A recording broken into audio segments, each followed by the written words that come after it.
Cerita novel romantis terbaru. Iparku Mantan Cintaku.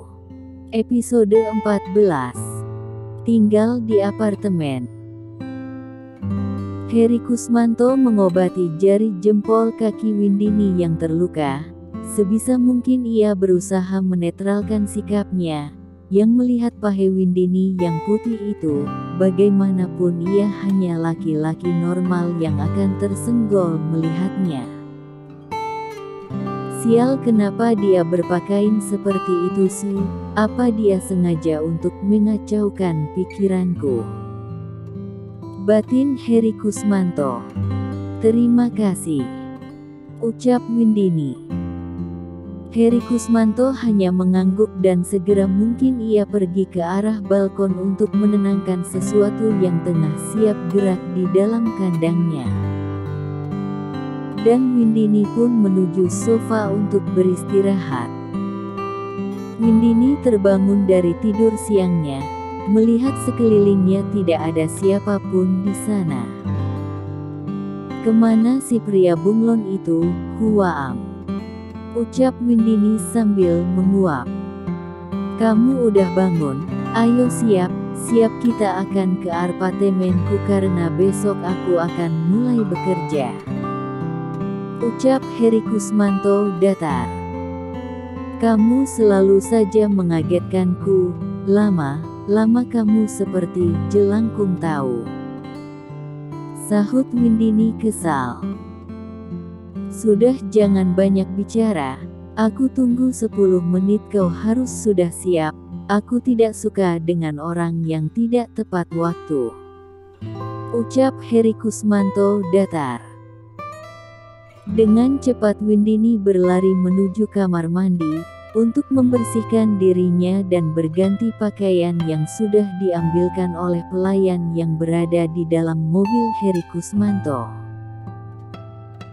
Windini berjalan menghampiri Heri Kusmanto yang sedang duduk di tempat kerjanya yang berada di dalam kamarnya. Telat 10 detik. Ucap Heri Kusmanto sambil melihat jam yang melingkar di pergelangan tangannya. What? Cuma 10 detik aja diperhitungkan tuan, gerutu Windini. Heri Kusmanto tidak memperdulikan ocehan Windini, ia melangkahkan kakinya keluar dari kamar yang diikuti oleh Windini. Mereka menuju halaman belakang untuk menemui Papa Soza dan Mama Helda. Pah, Mah, panggil Heri Kusmanto kepada kedua orang tuanya. Kalian, ada apa nak? Tanya Mama Helda. Aku dan Windini ingin tinggal di apartemenku mah, kami ingin mandiri, menata rumah tangga kita berdua. Ujar Heri Kusmanto.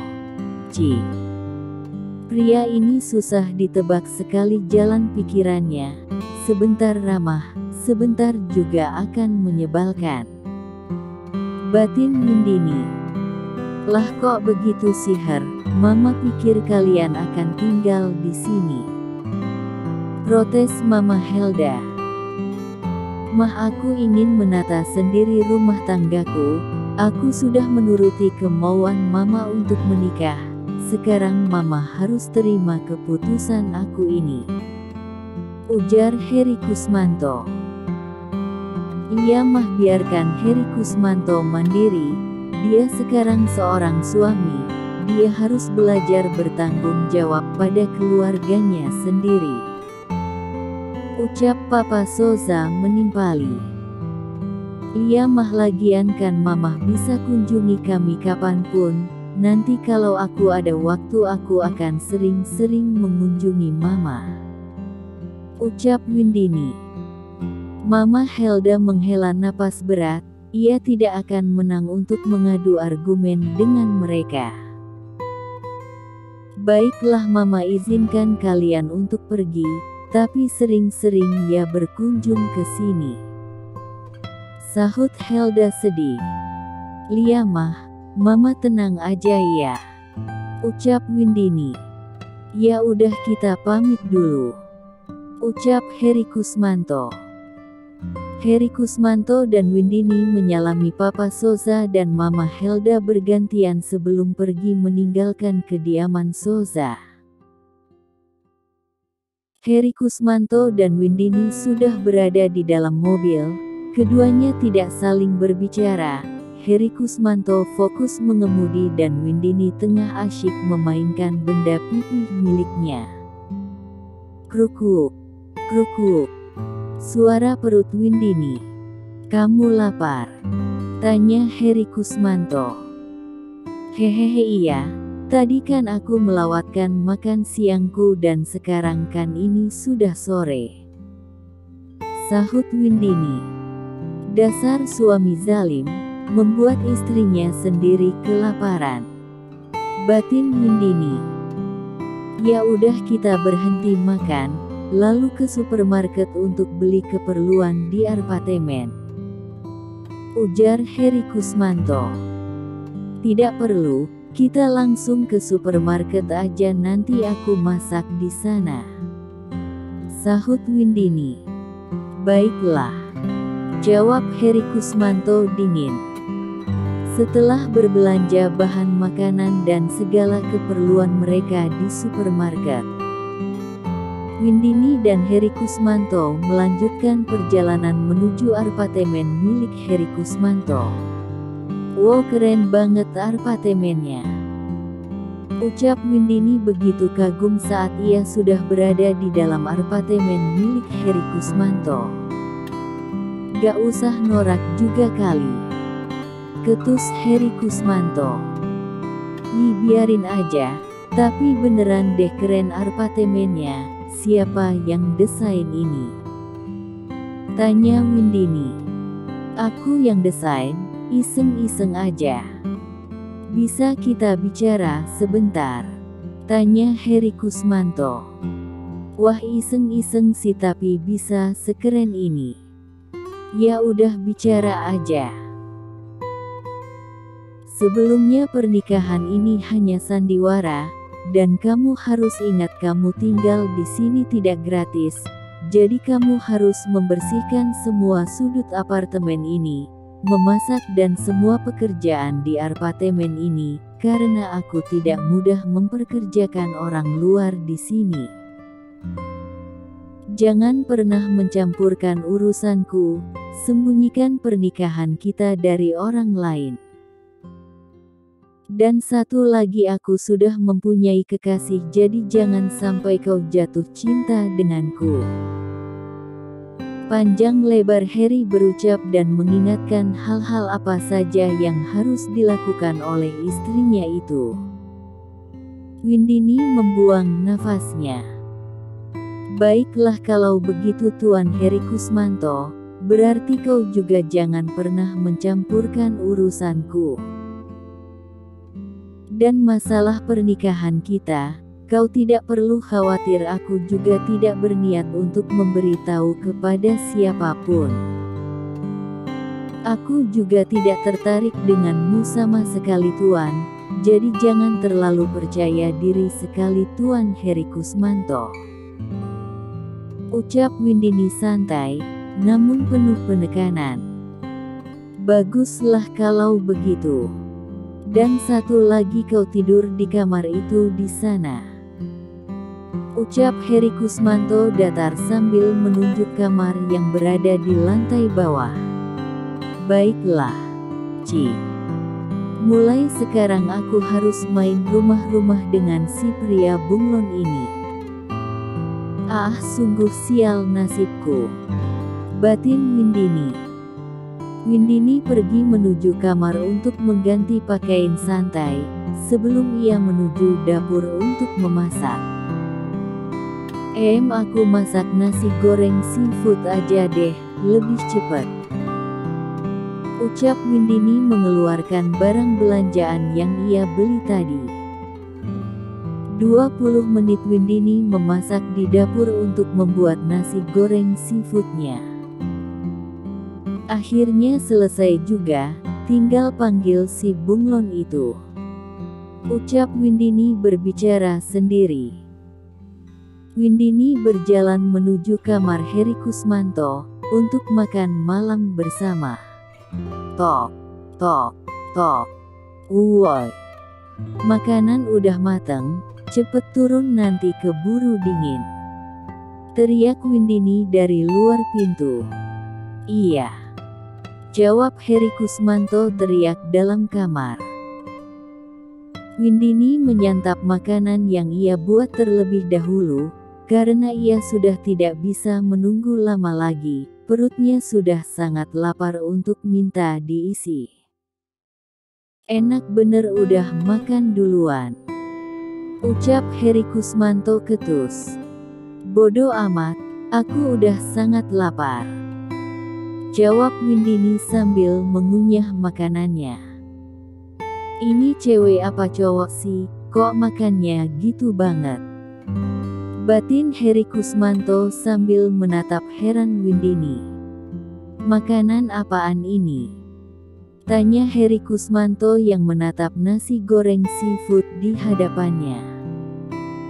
Jangan dilihat dari penampilannya, tapi cobain dulu rasanya, ucap Windini masih mengunyah nasi goreng seafoodnya.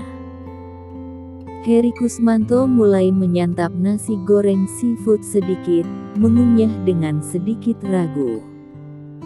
Gimana enak? Tanya Windini. Lumayan, ucap Heri Kusmanto datar.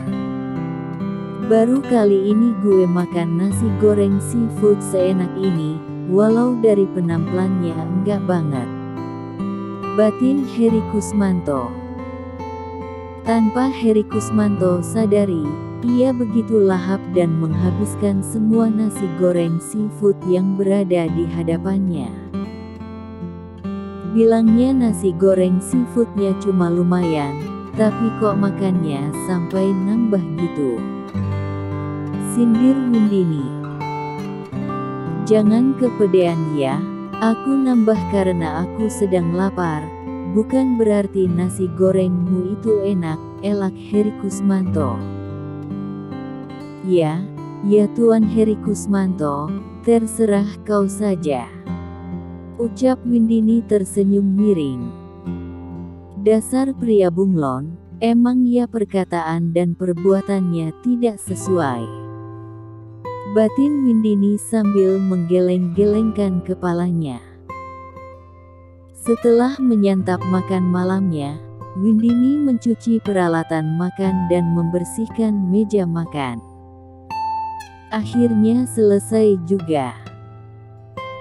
Pria bunglon ini lebih parah dari Papa Joseph. Kalau Papa Joseph hanya tidak memperdulikanku saja, tapi kalau pria bunglon ini membuatku repot, membuatku main rumah-rumahan seperti ini, gerutu Windini sambil melangkahkan kakinya menuju sofa untuk sekedar bersantai dan menonton televisi. Heri Kusmanto setelah menyantap makan malamnya, memutuskan untuk kembali ke kamarnya. Tepat tengah malam Heri Kusmanto keluar dari kamarnya, untuk mengambil air minum karena tenggorokannya begitu kering. Kok suara TV jam segini masih menyala sih? Apa gadis itu masih terjaga? Gumam Heri Kusmanto saat ingin menuju dapur. Wanita ini tidur sembarang banget, gak takut kalau aku berbuat macem apa? Bukan dia yang menonton televisi tapi malah televisi yang menonton dia tidur, gerutu Heri Kusmanto melangkahkan kakinya menuju Windini yang tertidur di atas sofa ruang tengah. Heri Kusmanto memperhatikan wajah Windini yang agak pucat, keringat membasahi keningnya sambil bergumam tidak jelas. Heri Kusmanto yang melihat tingkah aneh Windini hanya menaikkan sebelah alisnya dan mengerutkan dahinya. Woi bangun, jangan tidur di sini, sana pindah ke kamarmu, ucap Heri Kusmanto menggoyang-goyangkan badan Windini. Windini tidak bergeming, malah terlihat semakin pucat dan berkeringat. Heri Kusmanto terus berusaha membangunkan Windini. "Tidak, Ak," teriak Windini saat membuka matanya. Nafasnya tersengal tidak beraturan. "Hei, kamu kenapa?" tanya Heri Kusmanto heran. "Jangan tinggalkan aku, Hicks. Hicks, Hicks," ucap Windini memeluk Heri Kusmanto dengan isak tangisnya. Heri Kusmanto menepuk-nepuk punggung Windini untuk menenangkannya. "Aku gak kemana-mana, udah kamu tenang ya," sahut Heri Kusmanto. Lanjut ke episode 15.